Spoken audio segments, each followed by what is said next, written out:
My name is Rebecca Taylor, 32, and I never thought my life would unravel so completely in a single moment. After weeks of treatment for severe burnout at the Willowbrook Clinic, I'd finally been discharged. All I wanted was the comfort of home and my husband James's embrace after those lonely nights away. Standing at our front door, keys trembling in my hand, I heard laughter inside women's laughter. When I opened the door, what I saw made my knees buckle. Before I continue my story, where are you watching from? Hit that like and subscribe button as I reveal how my world shattered that day.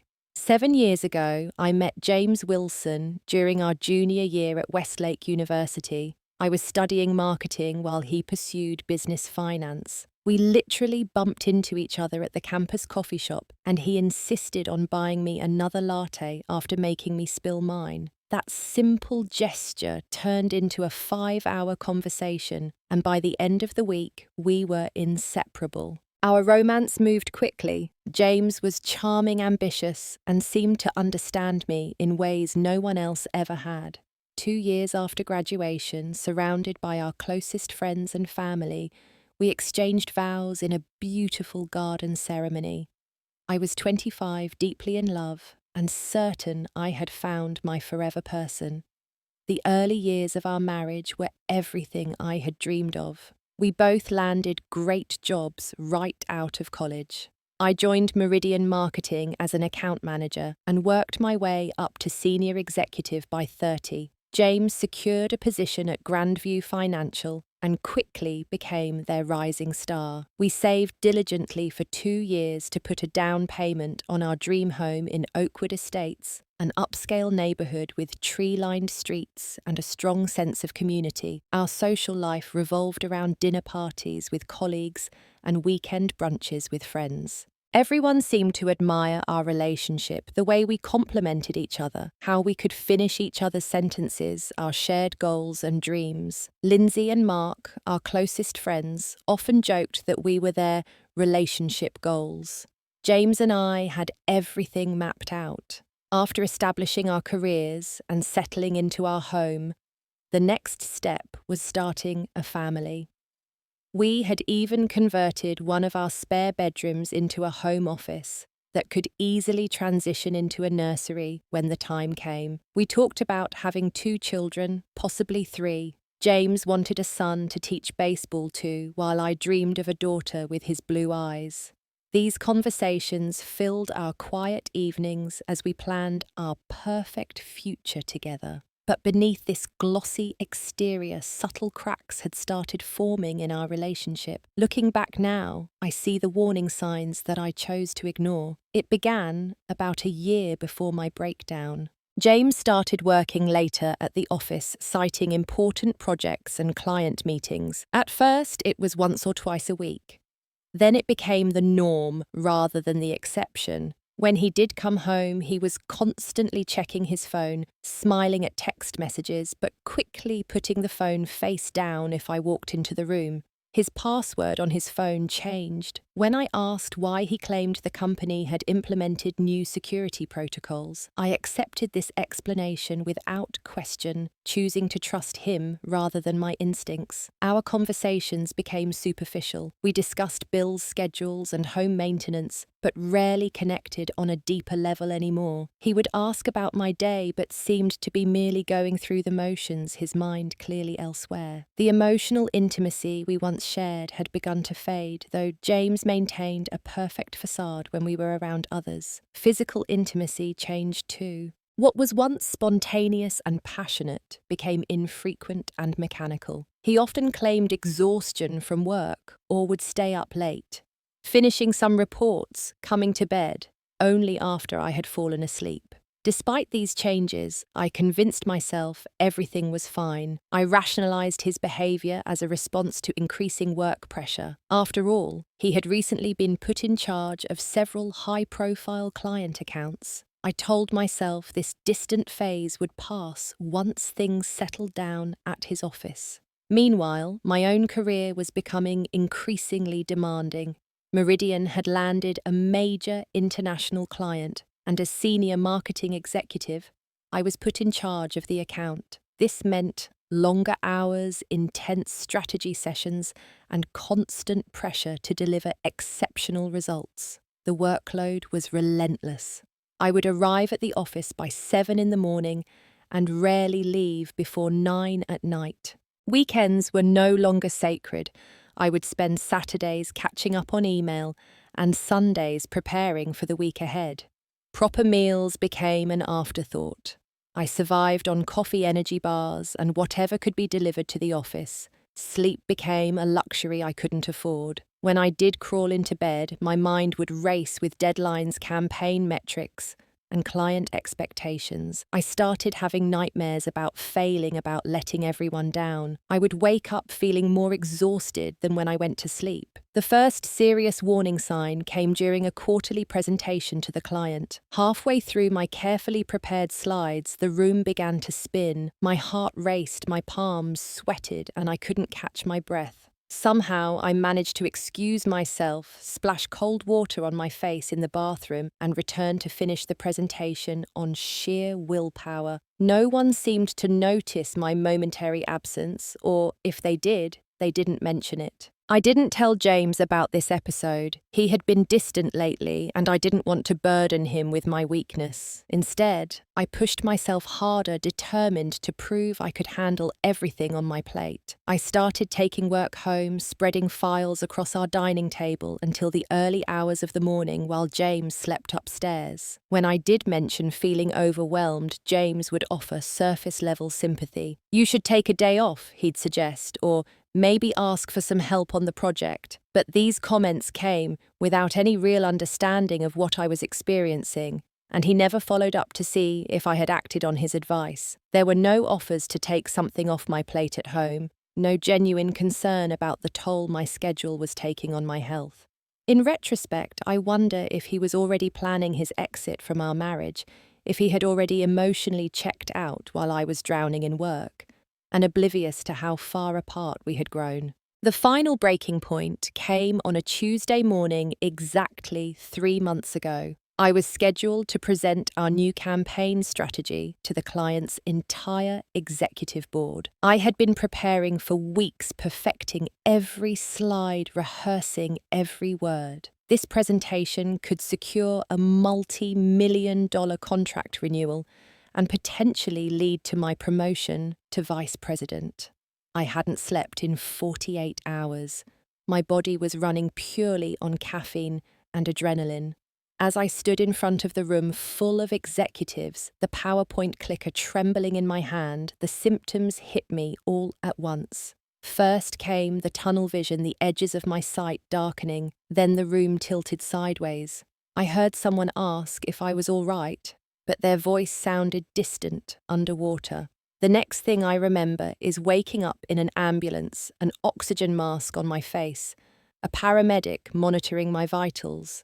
I had collapsed in the middle of the presentation, hitting my head on the conference table as I went down. At the emergency room, doctors ran a battery of tests, blood work, an EKG, even a CT scan to check for head injury from the fall. The physical results came back normal, but when the doctor sat down beside my gurney, his expression was grave. "Rebecca," he said, "your body is sending you a very clear message. You're experiencing severe burnout, and we're seeing the beginning stages of clinical depression. If you continue at this pace, the next time you might not be so lucky." He recommended immediate intensive treatment at Willowbrook Clinic, a facility specializing in burnout recovery and mental health. At first, I resisted. How could I possibly step away from work? What about my clients, my presentation, my responsibilities at home? The doctor was firm. "This isn't optional, Rebecca. Your body is shutting down. You need professional help and rest, real rest, or the consequences could be far more serious." When James arrived at the hospital, he appeared appropriately concerned, but something about his reaction felt off. He agreed with the doctor too quickly, seemed almost relieved by the suggestion that I be admitted to the clinic. Looking back, I realize he saw this as an opportunity, a few weeks without me at home, a perfect chance to accelerate whatever he had been planning. 2 days later, I checked into Willowbrook Clinic, a serene facility nestled among towering pine trees about an hour outside the city. The grounds were beautiful gardens, walking paths, a small lake.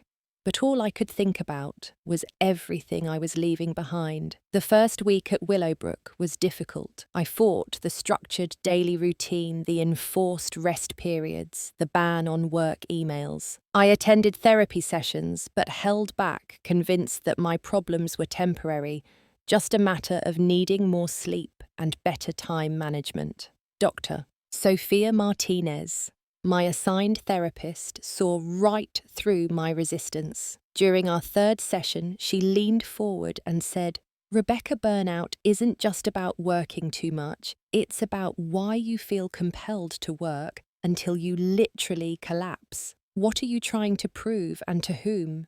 That question cracked something open inside me. In the following sessions, we began to explore deeper issues. My perfectionism stemming from a critical father who was never satisfied, my fear of failure, my tendency to derive self-worth entirely from professional achievement. We talked about how I used work as an escape from addressing problems in my marriage, how being too busy was safer than confronting the growing distance between James and me. Gradually, I connected with other patients who were dealing with similar struggles. There was Thomas, a surgeon who had worked himself into heart problems at 45. Maria, a single mother and business owner who hadn't taken a day off in 3 years. And Alicia, a lawyer whose anxiety had become so severe she couldn't leave her house without having a panic attack. In group therapy, we shared our stories, our fears, our small victories.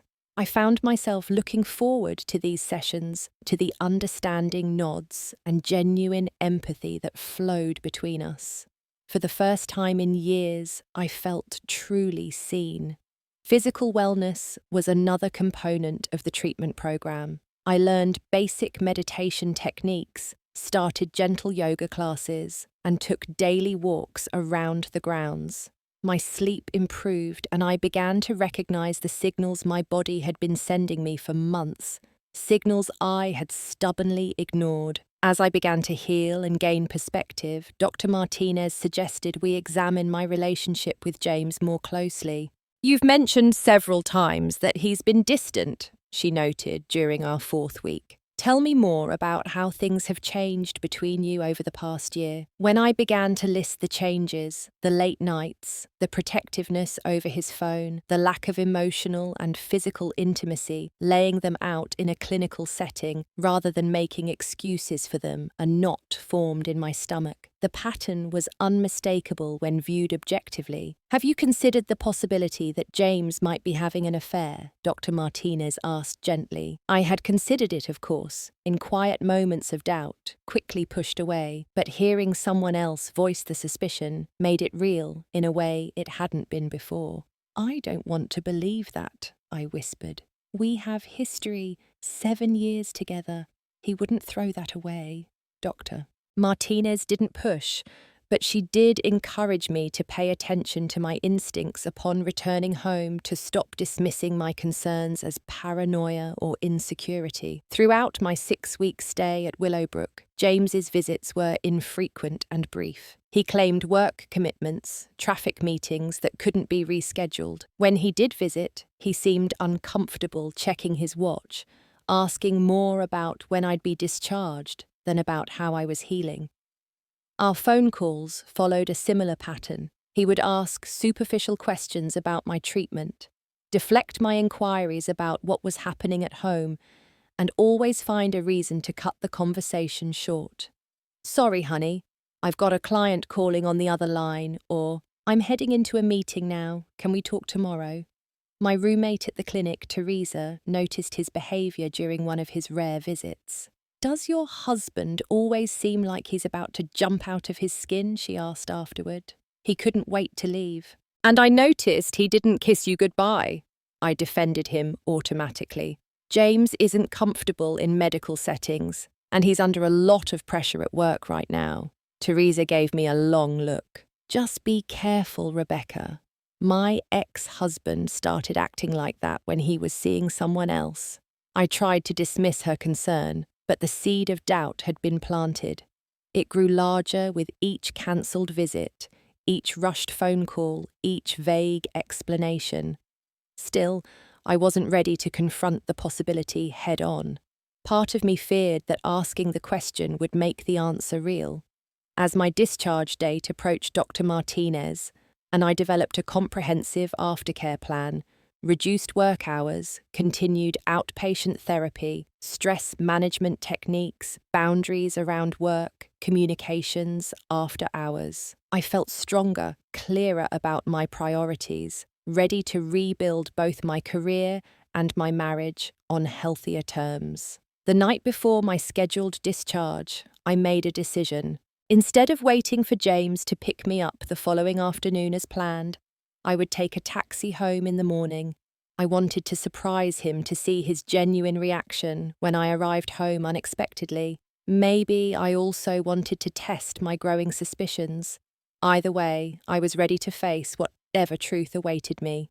The morning of my early departure from Willowbrook was bright and clear. I packed my few belongings, said goodbye to the friends I'd made, and promised Dr. Martinez I would stick to my aftercare plan. She hugged me and reminded me that healing isn't linear.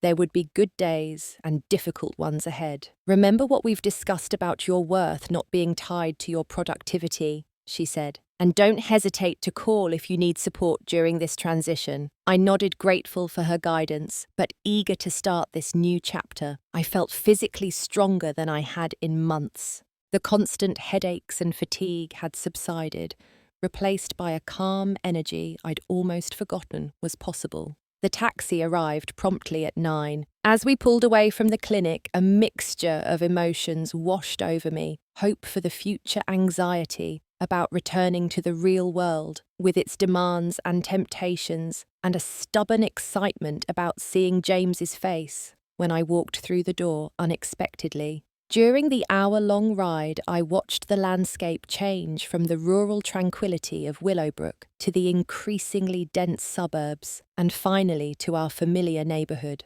I rehearsed in my mind what I wanted to say to James, how I would propose changes to our routine to preserve my recovery while still being a good partner. The taxi driver, an older man with kind eyes, noticed my nervous fidgeting. "Going home after being away?" he asked. "Yes," I replied. "I've been at a wellness clinic for 6 weeks." He nodded approvingly in the rearview mirror. "That's good.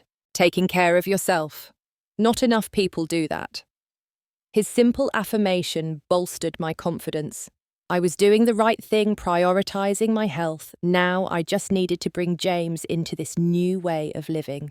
As we turned onto my street, the familiar sight of our colonial-style home with its blue shutters and carefully maintained front garden came into view.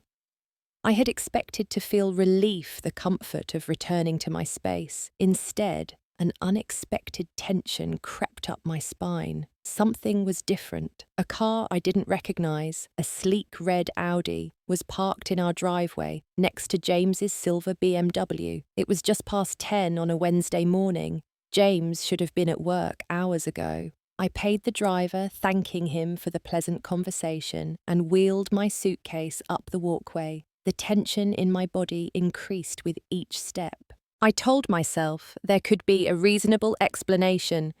Perhaps James had taken the morning off to prepare for my homecoming, and the car belonged to a delivery person or a service provider.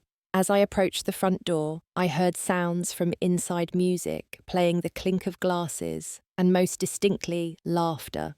Not just James's familiar laugh, but a woman's laugh, light, flirtatious, comfortable in my home. My hand trembled as I inserted my key into the lock. For a moment, I considered turning around, getting another taxi, pretending I hadn't seen or heard anything. But 6 weeks of therapy had taught me to stop running from difficult truths. Whatever waited on the other side of this door, I would face it. I turned the key silently and pushed the door open. The sound of celebration grew louder, more voices than I'd expected, the pop of a champagne cork, cheers and congratulations. Stepping into the entryway, I had a clear view into our open-plan living room. What I saw made my legs give way beneath me. James stood in the centre of the room, his arm around a tall, slender woman with honey blonde hair, Amanda Peterson, his co-worker, whom I'd met at company parties. They were surrounded by about 8 other people, most of whom I recognised as James's colleagues. A banner hung across the fireplace reading, "Congratulations on the Bellamy account." The Bellamy account. My breath caught in my throat. That was the client I had been working with at Meridian Marketing for the past year, our biggest account, the one I had poured my soul into the presentation I had been giving when I collapsed.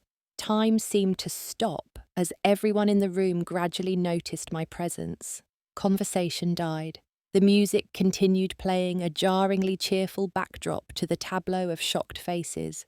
James's expression transformed from joyful celebration to stunned horror in an instant. Amanda, however, showed only momentary surprise before a small, satisfied smile settled on her lips. My knees buckled. The suitcase handle slipped from my grasp as I sank to the floor, the room spinning around me in a sickening echo of my collapse at the presentation. James rushed toward me, his face a mask of concern that didn't reach his eyes. "Rebecca, what are you doing home?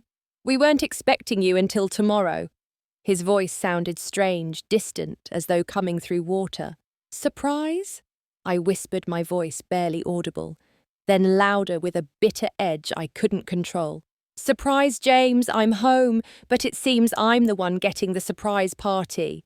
James helped me to my feet, his hands firm but impersonal on my arms. "You should be sitting down. You still look unwell." He guided me to the couch, displacing 2 of his colleagues, who quickly moved aside, avoiding eye contact. I stared at the banner again, trying to make sense of what was happening.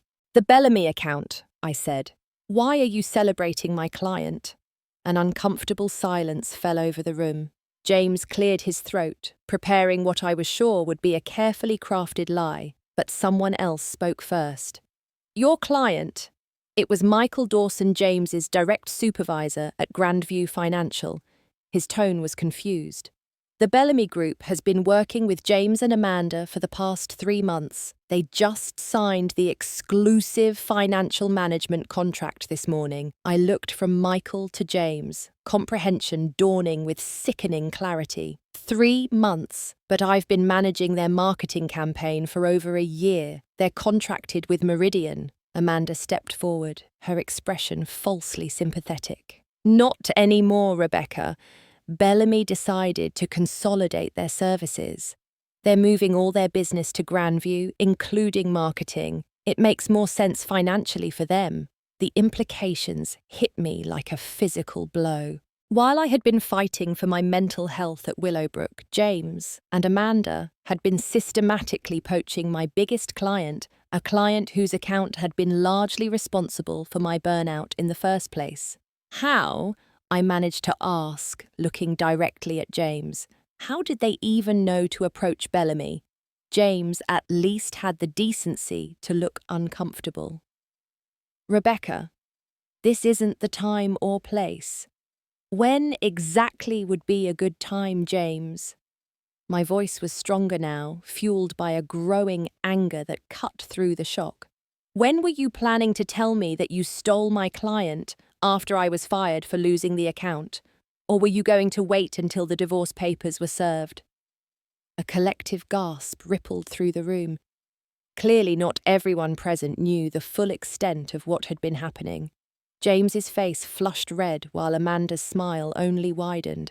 "I think we should give them some privacy," someone murmured, and people began gathering their things, making awkward excuses as they filed out. Only Amanda lingered her hand possessively on James's arm. "You should go too, Amanda," James said quietly. She pouted, but complied, collecting her designer handbag from the coffee table, a table I had chosen. and refinished myself. At the door, she turned back. "Call me later, honey. We have more celebrating to do." The endearment and its implication hung in the air between us long after she'd gone. When the door closed behind the last guest, leaving James and me alone, the full magnitude of the betrayal began to sink in. This wasn't just about a client or a job. This was about trust-loyalty vows we had made to each other. "How long?" I asked, my voice steadier than I felt. "Rebecca, you need to understand." "How long, James? How long have you been sleeping with her?" He sighed, running a hand through his perfectly styled hair. "About 10 months. 10 months. Almost a year of lies, of coming home to me after being with her, of playing the concerned husband while betraying me in the most fundamental ways." "And the Bellamy account? How did that happen?" James paced the room, defensive now. "You talked about them all the time, Rebecca. Their marketing needs, their expansion plans, their budget concerns. I mentioned some of it to Amanda, and she saw an opportunity. Bellamy was looking for comprehensive financial services, and we could offer them a better deal by bringing marketing in-house at Grandview." My mind reeled at his casual admission of using my confidential work discussions against me. "So you used information I shared with you, my husband, to steal my biggest client information I trusted you with?" He had the audacity to look offended. "Business is business, Rebecca. It wasn't personal." "Wasn't personal?" I echoed, disbelief colouring my voice. "You were sleeping with my competition and using pillow talk to undermine my career. How is that not personal?" "Your career," he scoffed. "That's always been the problem, hasn't it? Your precious career that came before everything else. Before me, before our marriage, before your own health. You drove yourself to collapse, Rebecca. I was just adapting to the reality you created." The blame shifting was so transparent, so manipulative, that something in me snapped. The weeks of therapy, of learning to recognize my own worth, of understanding toxic patterns, crystallized in that moment. "No," I said firmly. "You don't get to blame me for your choices. You chose to cheat instead of communicating. You chose to exploit my trust instead of supporting me. Those were your decisions, James, not mine." His facade cracked, then the polite pretense falling away to reveal a coldness I'd never seen before. "Fine. You want honesty. Yes, I've been sleeping with Amanda for almost a year. Yes, we used what you told me about Bellamy to approach them with a better offer. And yes, I've been planning an exit strategy from this marriage for months."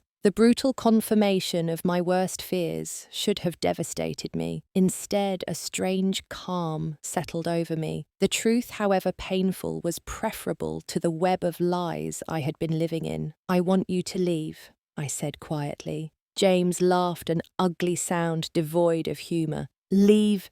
This is my house too, Rebecca." "Not anymore," I replied, standing up to face him directly. "Not after this." As I looked around the room, really looked, I noticed more evidence of Amanda's presence than just her momentary visit today. A woman's jacket draped over a dining chair. That wasn't my style. Framed photos that had once included me, now replaced with new ones. Subtle changes to the decor that I hadn't authorised. I moved toward our home office, ignoring James's protests. The desk drawer where we kept important documents was partially open. Inside, I found a stack of papers that confirmed my suspicions, consultation notes from a divorce attorney dated 3 weeks after I entered Willowbrook, and financial statements showing unusual withdrawals from our joint accounts. The physical evidence of James's betrayal was overwhelming. He had been systematically preparing to leave me while I was at my most vulnerable, stealing not just my client, but our shared assets as well. I turned to face him, the papers clutched in my hand. "How much have you taken from our accounts? How long have you been planning this?" His expression shifted from defiance to calculation. "Rebecca, you're still not well. You're paranoid, seeing conspiracies where there are just coincidences. This is exactly why you needed that clinic stay." The gaslighting attempt was the final straw. "Get out, James. Get out now, or I'm calling the police and showing them these documents." I'm sure they'll be very interested in the financial improprieties, not to mention the ethical violations in how you acquired the Bellamy account. Something in my tone must have convinced him I was serious. He grabbed his keys and phone, pausing at the door. "This isn't over, Rebecca. You'll hear from my lawyer." "I'm counting on it," I replied, my voice stronger than it had been in months. When the door closed behind him, I sank onto the couch, the weight of everything that had just happened crashing down on me. My marriage was over. My career might be in jeopardy.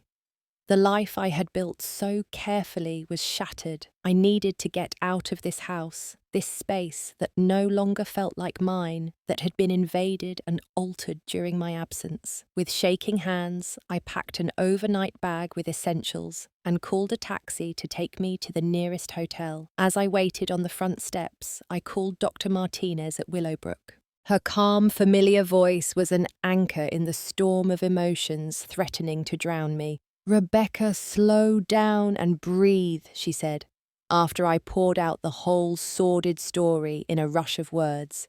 "Where are you right now? Are you safe?" "I'm waiting for a taxi," I said, trying to follow her breathing instructions. "I can't stay in that house, not tonight." "That's a good decision," she affirmed. "Do you have somewhere to go, someone you can stay with?" I hesitated. I had friends, of course, but at that moment I wasn't sure who I could trust. How many of them had known about James and Amanda? How many had pitied me while keeping his secret? "I'm going to check into a hotel," I said finally. "I need space to think." Dr. Martinez walked me through immediate coping strategies, reminded me of the grounding techniques we had practiced, and made me promise to call her again in the morning. "This is a crisis, Rebecca, but it's also an opportunity for growth. You're stronger than you realize." I wanted to believe her, but as the taxi arrived and I took one last look at the house that had been my home, my sanctuary, I felt anything but strong. The lakeside hotel room was clean and impersonal, a beige backdrop for the Technicolor trauma playing on repeat in my mind. I sat on the edge of the bed, still wearing my travel clothes, staring at nothing as night fell outside my window. In the space of a single day, every certainty in my life had been upended. My husband was a stranger, my career was in jeopardy, and my home was no longer my own. The floor beneath my feet seemed to shift and buckle with each new realization of how complete James's betrayal had been. Dark thoughts swirled like poison. What was the point of rebuilding when everything could be taken away so easily? Why continue fighting when the people closest to you could betray you without remorse? 6 weeks of therapy and healing felt suddenly meaningless in the face of such deliberate cruelty. I moved to the bathroom, staring at my reflection in the harsh fluorescent light. I looked better than I had in months. The dark circles under my eyes had faded.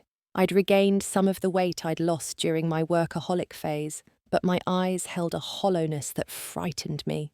Opening my toiletry bag, I found the orange prescription bottle of anti-anxiety medication I'd been given at Willowbrook. The label warned against taking them with alcohol. The minibar in the room was fully stocked. For one terrible moment, I contemplated a permanent escape from the pain. The thought flashed like lightning, illuminating the depths to which my spirit had plunged. That flash of darkness scared me enough to reach for my phone instead of the pills. With trembling fingers, I called the clinic's after-hours crisis line, a number I'd been given but never thought I'd use. The counsellor on duty talked me through the immediate crisis, staying on the line until my breathing steadied and the worst of the suicidal ideation passed. "Is there someone local you can call?" she asked gently. "You shouldn't be alone tonight." I thought of my friend, circle the couples we'd socialised with, who were primarily James's friends, or work connections. Then I remembered Sarah Chen, my college roommate, who had moved back to the city last year. We hadn't been as close recently. My work schedule had prevented regular meetups, but she had always been steady, trustworthy. After ending the call with the crisis counsellor, I stared at Sarah's contact information for several minutes before finding the courage to call. It was nearly midnight.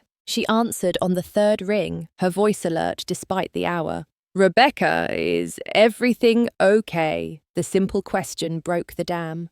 Words poured out between sobs, the clinic coming home early, James and Amanda, the stolen client, the divorce preparations. Sarah listened without interrupting until I ran out of words and breath. "I'm coming to get you," she said immediately. "Text me the hotel and room number. Pack your things. You're staying with me, not in some soulless hotel room." "Sarah, it's midnight. You don't have to—" "I'm already getting dressed," she cut me off. "That's what friends do, Rebecca. Real friends show up, especially at midnight." 40 minutes later, Sarah was at my door, wrapping me in a hug that felt like the first genuine human contact I'd had in months. She helped me gather my few belongings and checked me out of the hotel, brooking no arguments about my staying with her for as long as you need.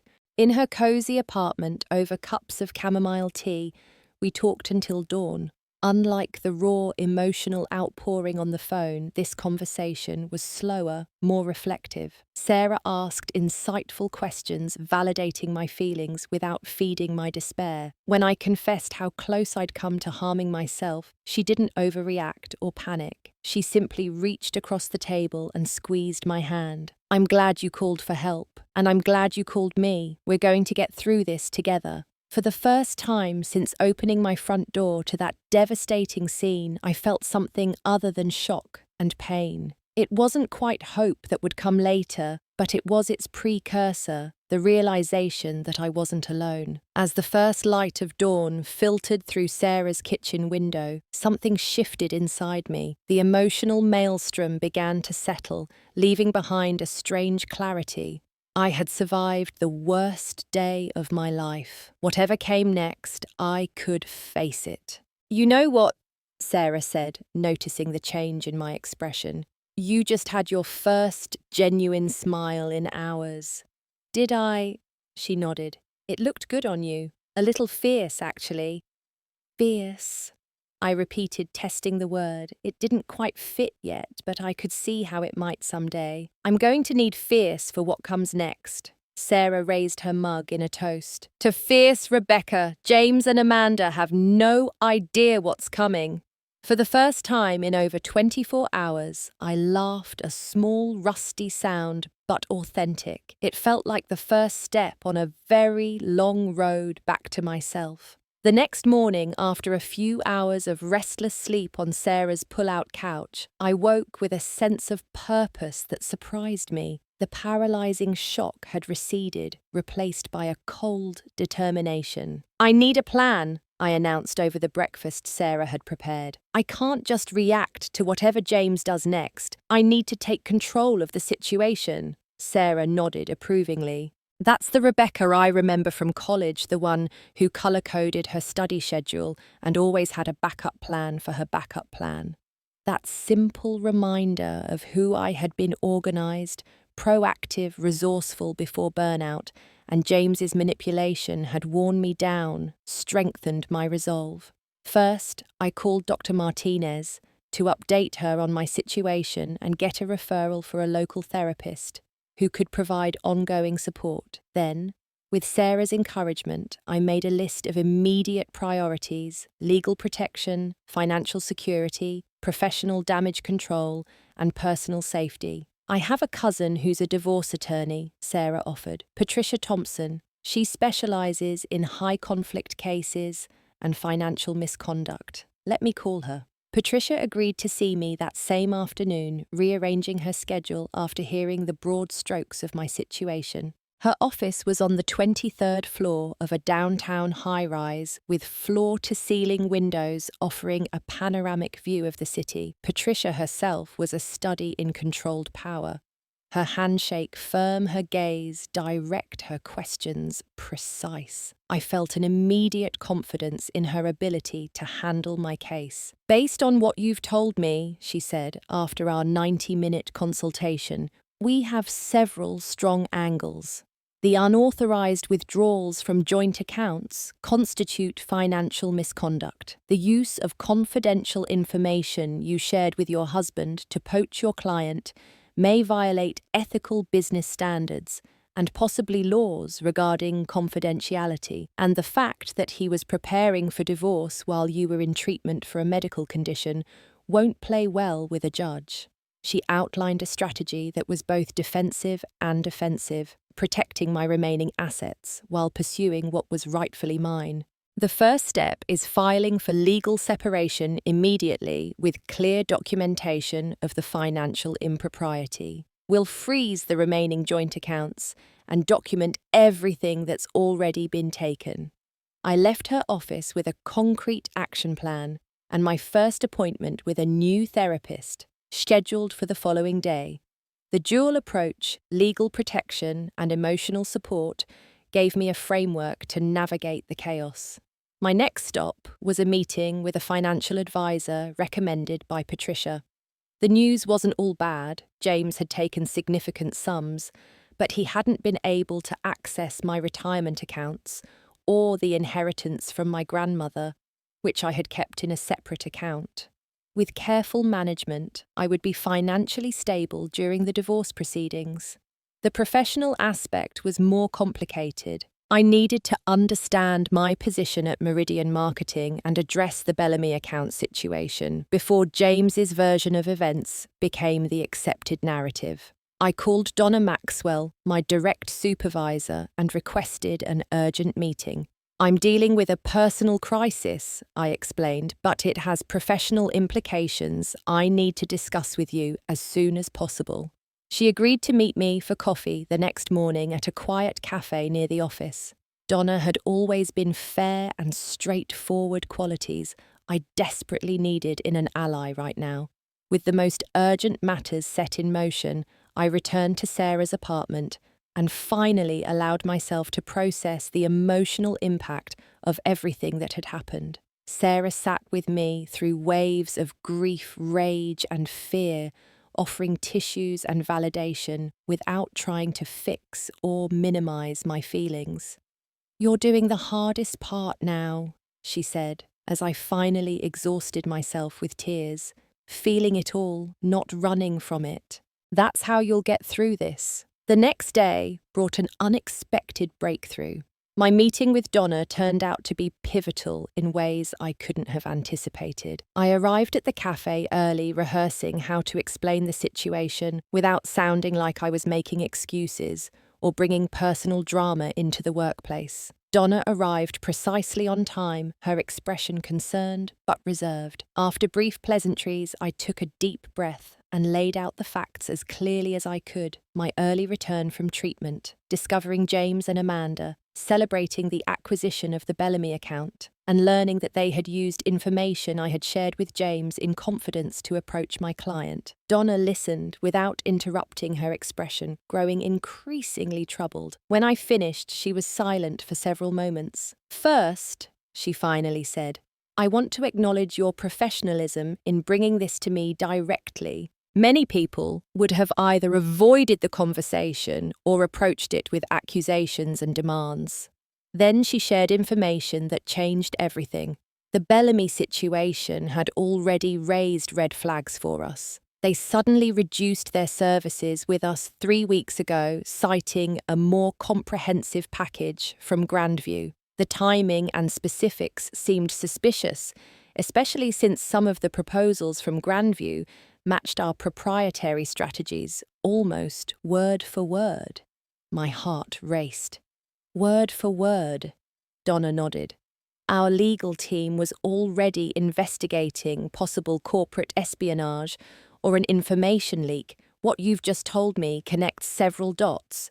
She pulled out her phone and sent a quick email. "I've just requested an emergency meeting with legal and the executive team. Rebecca." Would you be willing to provide a formal statement about how James might have accessed this information? For the first time since returning from Willowbrook, I felt the stirrings of professional hope. Absolutely, and I have documentation texts where I mentioned specific Bellamy strategies to James, asking for his input. I trusted him as my husband. That will be extremely helpful, Donna said, her expression softening slightly. For now, please know that your position at Meridian is secure. In fact, depending on how this plays out legally, you may find yourself in a stronger position than before. The meeting with Donna marked a turning point. Within days, Meridian's legal team had begun proceedings against Grandview Financial for unethical business practices. The evidence I provided, including text messages, emails, and my detailed account of conversations with James, formed the backbone of their case. Meanwhile, I found temporary housing with Sarah's help, a small but charming furnished apartment available for a 3-month lease. Sarah helped me move in, bringing housewarming gifts and takeout food for our first night. It's not much, I apologized, looking around the modest space. It's perfect, Sarah countered. It's yours. No James, no Amanda, no betrayal. Just a clean slate. That perspective shift, seeing the apartment as a beginning rather than a downgrade, was emblematic of the new way of thinking I was developing with my therapist's help. Every challenge became an opportunity to rebuild on stronger foundations. A week after my return from Willowbrook, I received an unexpected call from Daniel Rodriguez, my former mentor at Benchmark Marketing, where I had worked before joining Meridian. I heard through the grapevine about the Bellamy situation, he said after we caught up briefly. Sounds like you've been through hell professionally and personally. News travels fast, I remarked, unsure whether to be embarrassed or relieved that the story was becoming known. In our industry, like wildfire, Daniel confirmed. But here's the thing, Rebecca. The way you're handling it is impressing a lot of people. Standing your ground, working with Meridian's legal team, not burning bridges or making public accusations, that shows character and professionalism. He paused before continuing. We have an opening for a creative director at Benchmark. The team has expanded significantly since you left, and we need someone with your strategic mind and client experience. Would you be interested in discussing it? The offer took my breath away. Creative director had been my 5-year goal before burnout derailed my career trajectory. Now it was being offered just when I needed a fresh start. I would definitely be interested, I said, careful to maintain professional composure, despite the excitement bubbling inside me. Though I should be transparent about my recent burnout and treatment. I appreciate the honesty, Daniel replied, but that actually makes you more valuable to us. You've learned limits, you understand work-life balance now. We want sustainable excellence, not burnout casualties. We scheduled a formal interview for the following week. When I shared the news with Sarah and my therapist, both emphasized that I should approach the opportunity with clear boundaries from the start. This is your chance to build a healthy professional life, my therapist reminded me, one that supports your well-being instead of depleting it. With legal proceedings in motion, professional opportunities opening up, and a support system solidifying around me, I felt ready to take the final step in reclaiming my life, confronting James directly and on my terms. Patricia advised against meeting him alone, so we arranged for the encounter to happen at her office with her present as my legal representative. We sent a formal request through his attorney, who had contacted me with predictably aggressive demands shortly after I left the house. The day of the meeting, I dressed carefully in a navy blue suit that projected confidence and professionalism. Sarah drove me to Patricia's office and promised to be waiting when the meeting concluded. "Remember who you are," she said before I entered the building, "not who he tried to make you believe you were." James arrived with his own attorney, a slick corporate type whose condescending smile faded quickly when Patricia outlined our position, complete with evidence of financial misconduct. and the pending corporate ethics investigation. Throughout the presentation of facts, James shifted from dismissive to concerned to openly hostile. When finally given the opportunity to speak, he attempted to reframe the narrative, painting himself as the victim of my work obsession and emotional instability. I listened without interruption, observing him as if from a great distance. This man, who had once been the center of my world, now seemed small, his manipulations transparent, his self-justifications hollow. When he finished, I spoke directly to him for the first time since the confrontation in our home. James, I came here today not to negotiate feelings or rehash the past, but to be absolutely clear about the future. You chose to betray our marriage, steal my client, and plunder our joint resources while I was receiving medical treatment. Those choices have consequences. I slid a folder across the table. This contains my terms for the divorce settlement, including the return of funds taken improperly from our joint accounts. It also includes my resignation from any attempt to understand or forgive what you've done. That's no longer my responsibility. His face flushed with anger. You think you can dictate terms? You're nothing without me, Rebecca. I made you. I supported your career. I tolerated your obsession with work until it destroyed our marriage. The old Rebecca might have crumbled under this assault, might have accepted the blame to keep the peace, but that woman was gone, replaced by someone who recognized manipulation for what it was.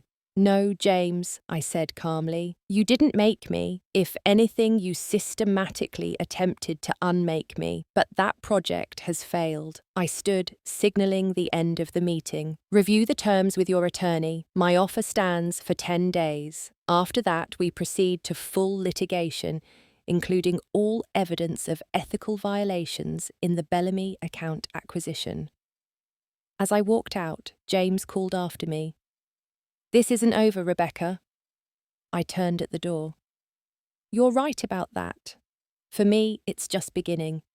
In the elevator down to the lobby, Patricia gave me an approving nod. That was impressive composure. He was trying to provoke an emotional response to undermine your credibility. I know, I said. That used to work on me, not anymore. Sarah was waiting as promised, her expression anxious until she saw my face. You did it, she said. It wasn't a question. I did, I confirmed. And now we celebrate. That night, Sarah gathered a small group of trusted friends, people who had reached out with support after learning about my situation, who had chosen loyalty to me over social connections with James. We met at a quiet restaurant, and for the first time in months, I enjoyed food conversation and laughter without the shadow of anxiety or pretense. At one point, Sarah raised her glass in a toast to Rebecca, who fell but got back up stronger. To getting back up, I echoed, feeling the truth of it resonating through me. The legal proceedings continued for months,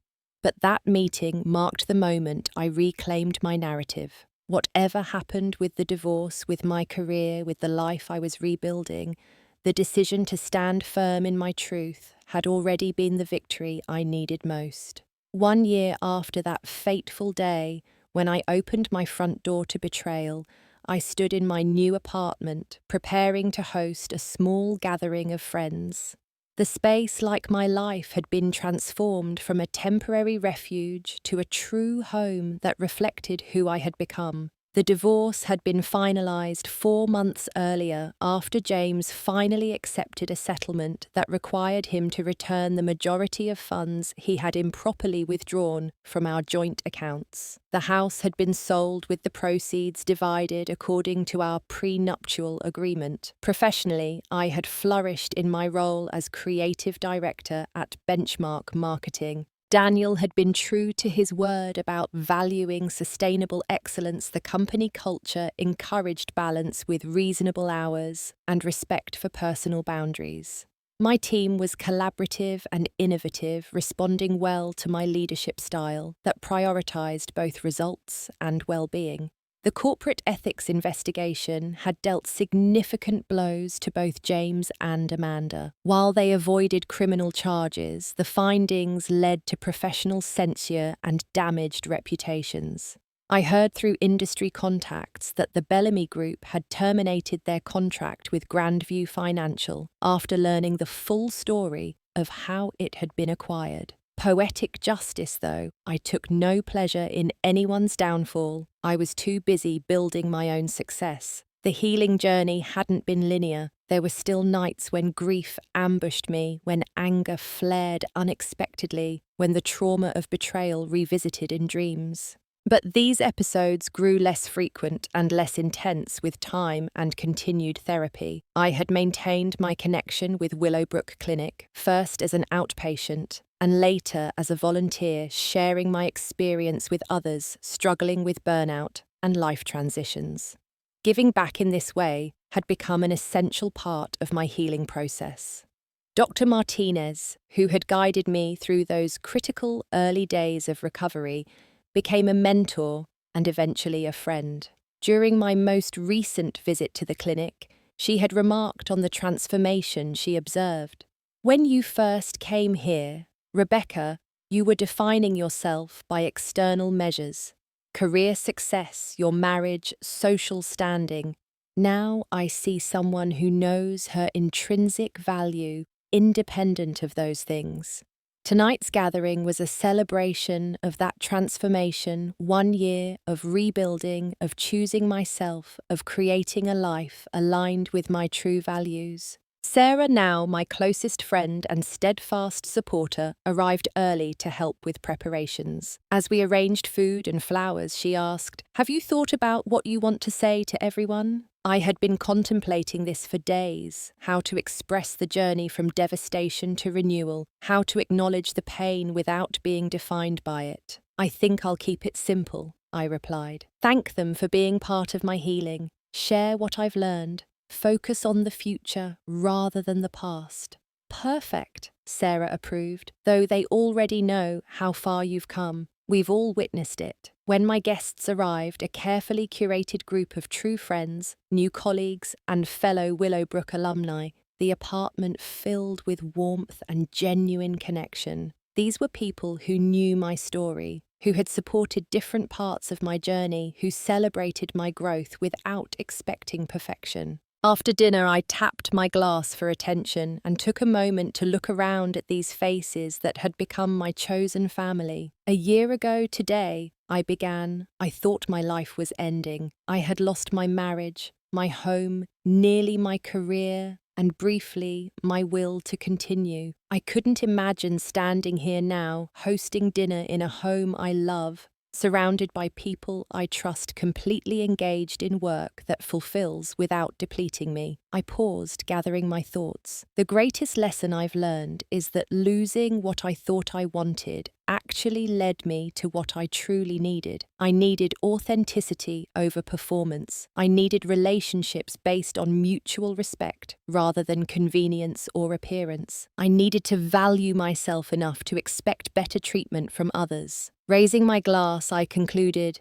"Thank you all for being part of this rebuilding year, for showing me what real support looks like, for reminding me who I was when I'd forgotten. Here's to authentic lives and genuine connections. May we never settle for less again."